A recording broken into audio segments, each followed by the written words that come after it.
Ooh. All right. You ready? Yeah. All right. Good morning. Good morning again, folks. Hey. I'm Cecil. I'm Calvin. This morning we thought we would talk to ourselves and let you listen about the adoption problems in healthcare and how we hope to overcome them, how we think we're going to overcome these issues. Is my sound going? Yeah, sound's going. Healthcare has a notoriously difficult adoption barrier.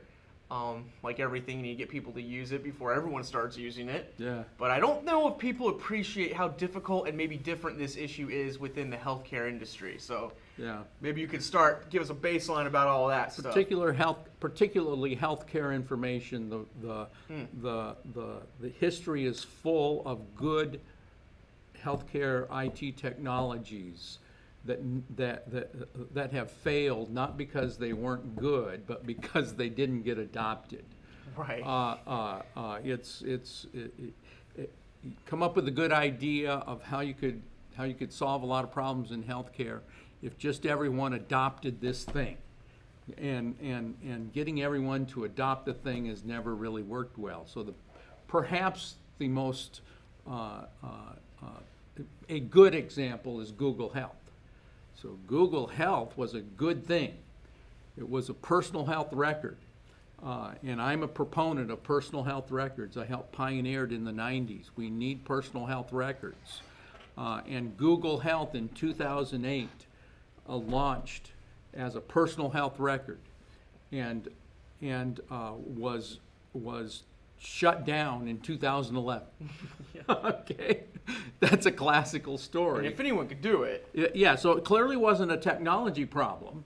Yeah. Google Tech is really good, but it was, and you know, Google had a lot going for it, because when Google Health announced, they got a lot of interest within the industry and within patients. So patients would go sign up for Google Health, fill out their profile, Yeah. and be very enthusiastic. Problem is, when they went to see the doctor, Yeah. they still got the clipboard. No one was accepting the Google Health. Yeah, no one was hooked up to Google Health, and they got the clipboard, and the patient fills out the clipboard again, and he goes home and says, "Now, why did I do the Google Health thing when I still got the clipboard?" And the reason was their doctor was not connected to Google Health. If they had been, there's all the information probably on the form that the doctor wanted from the forms there in their Google Health. Yeah. Now the doctor actually pretty much liked Google Health too. Yeah. They thought it was a good idea. It's a powerful idea, personal health record. And here's what happened with the doctor. The doctor said, "Okay, I'm interested in Google Health. You know, if my patients start using it, I'll go to the effort of connecting my practice to it." That's the golden goose in healthcare too. I guess we can talk about that in a little bit. But the doctor wanted Yeah. to use it. Yeah. Okay. Yeah. And but he said, you know, if there's only one of my patients that have it, I'm probably not going to connect yet. Yeah. Because I got 1 out of 99. If 1 out of 100, I'm not going to change the way I practice for the one. But you know, if I got 20 out of the 100, Yeah. that'd probably be an easy thing. I'd start using it. Obviously, Google didn't get to the 20 patients out of the doctor's 100, and the doctor didn't connect. So that kind of sounds like a little critical mass kind of dynamic, right? If you get enough people on, then everyone else has to jump on. Yeah. I feel like that has a lot to do with a lot of the features of these ideas and tools, like a personal health record. One of the features is that everyone is hooked up to it. Right. So it but it needs adoption in order to function. Yeah. Right? It's not just the code, it's not just that it can store stuff. So I can store stuff and give it to everybody. Yeah, so this is actually a classical problem. It's called the network problem. Yeah. And it was, you know, the best way to think about the network problem was the first telephone. When Alexander Graham Bell built his first telephone, who would he sell it to? There's no one else has a telephone. How do you make the first sell? Who's the guy he called? Watson? Yeah. Yeah. He sold Watson, right? Yeah. So he gave Watson one Yeah. so that he could call it. Yeah. But even the second one was hard to sell. Now today, everyone has a telephone Yeah. because everyone else does. Yeah. Okay, yeah. so that network problem's been solved. So here's what the classical network problem, the characteristics that define it are: you need to get someone to adopt something where the benefits of adoption inure at some point when someone else adopts it in the future. Yeah. Okay, that's the challenge. Or you mean when you start out?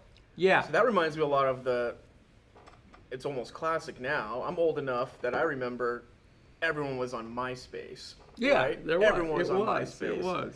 And then this Facebook thing came out one day. Yeah. Now, I don't think I'm being too bold when I say that I've done some programming, but like, give me a week and I could probably make you a social media platform Yeah. without understanding anything about how to make those. Yeah. I'm not a billionaire though if I make that thing, right? Right. No one's Yeah. going to adopt today.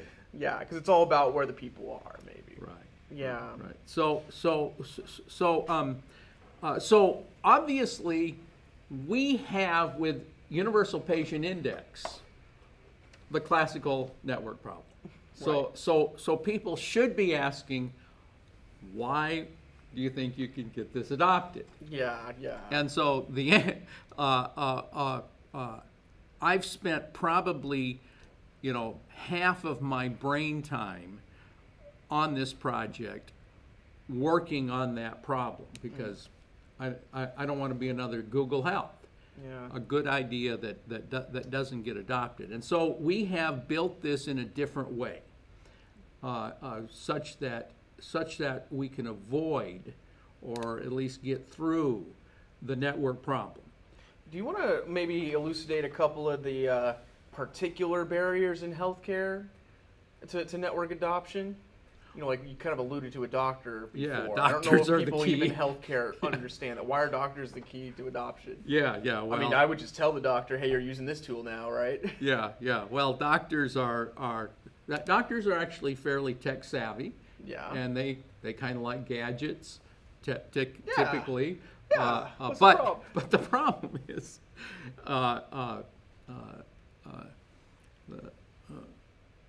the problem is, how do you get them? Doctors need to make money, Yeah. and they're most driven by the economics. And basically, you can get doctors to adopt technology on two vectors. One is, can they get richer? And two is, can their patients' safety get improved? Do they realize better outcomes? Yeah.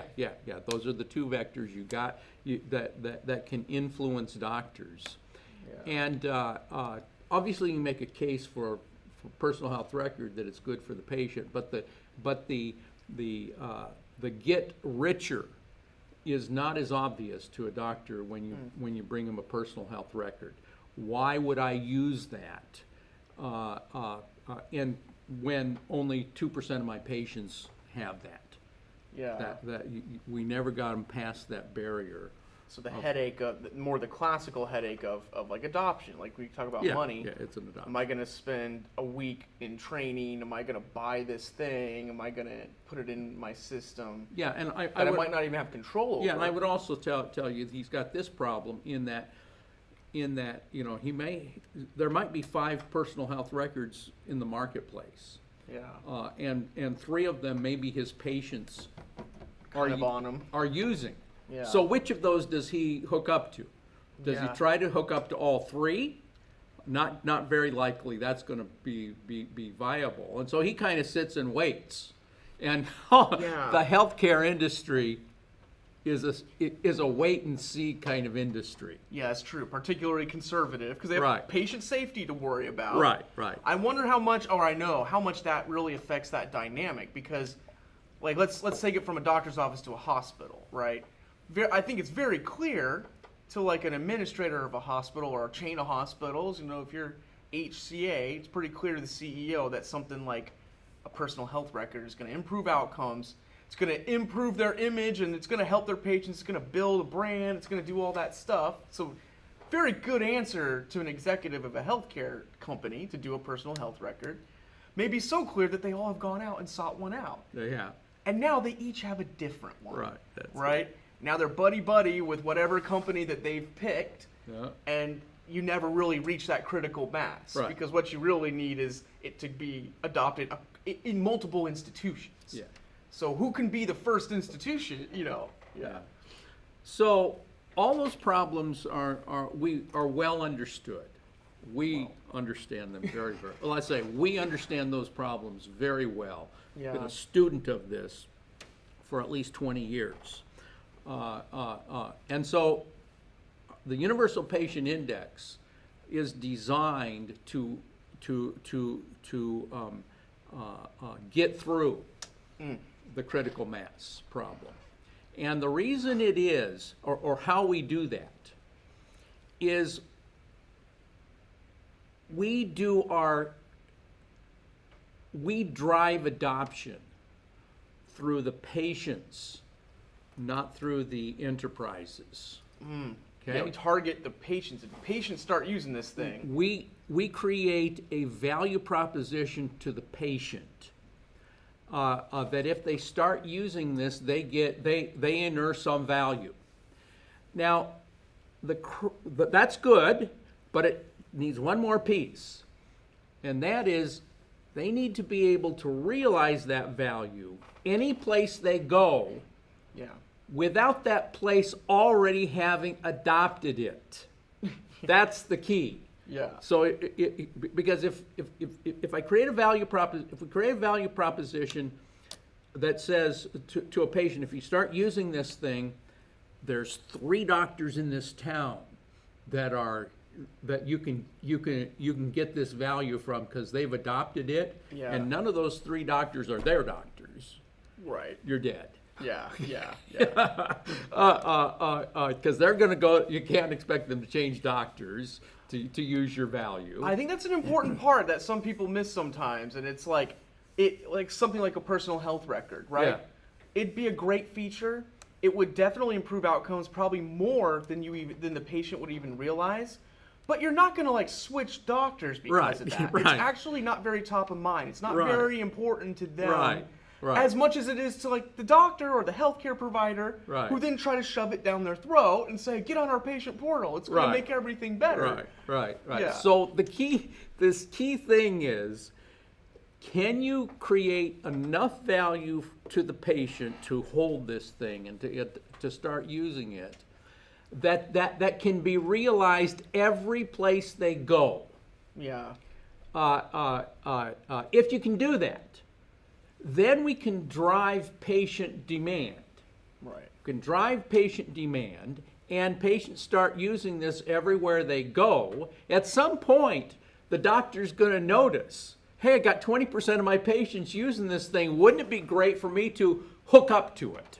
Yeah. Okay, and then you get the critical mass thing that takes off, kind of like a herd. But that's the key piece, is create a value to the patient that can be realized any place without regard to that doctor or hospital having adopted it. Now, that doesn't even sound like too much of an outlandish idea. Like when I think of a lot of these Silicon Valley type, startup type companies, aren't they trying to curate daily active users, Yeah. Even to the detriment of revenue, right? Yeah. Because one day, if they have enough users, Yeah, all of a sudden, no question. you have high value, No right? question. Right? No question. And that becomes supreme. That same dynamic holds here, only it's even higher value. Yeah. And that's a proven dynamic. I mean, No question. you see WhatsApp get bought for a ton of money. No question. Right. So the capstone of our strategy is form drop. Yeah. So form drop has that characteristic.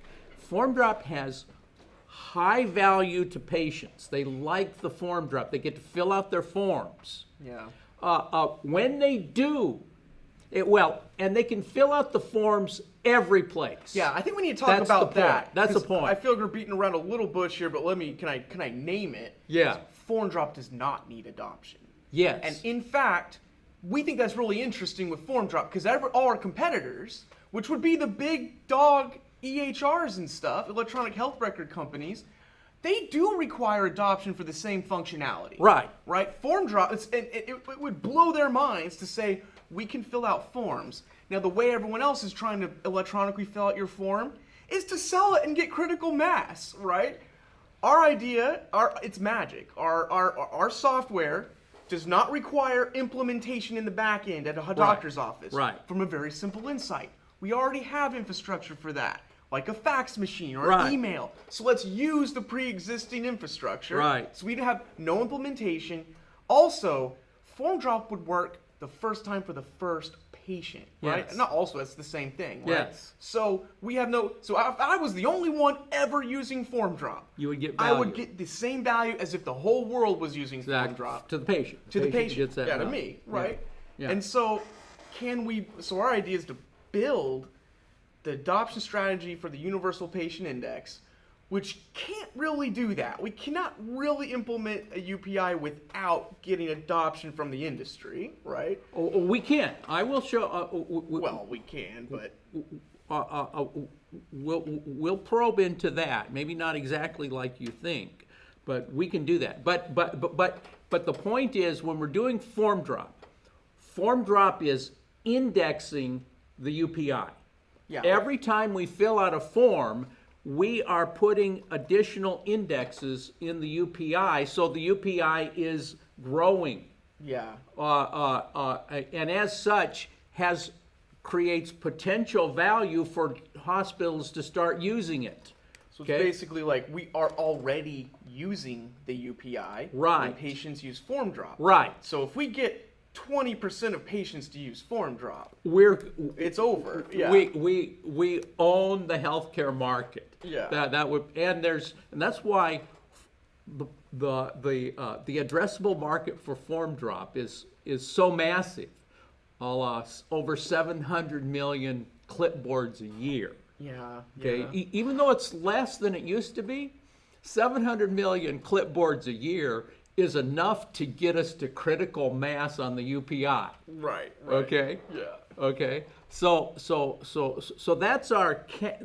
that's our initial strategy for getting the UPI adopted is form drop that works everywhere for any form on day one. I still feel like we need to magnify that differentiator there. It's like all these other solutions, they're selling them to the doctor, Yeah. and we're selling it to the patient. With a high value prop. I mean our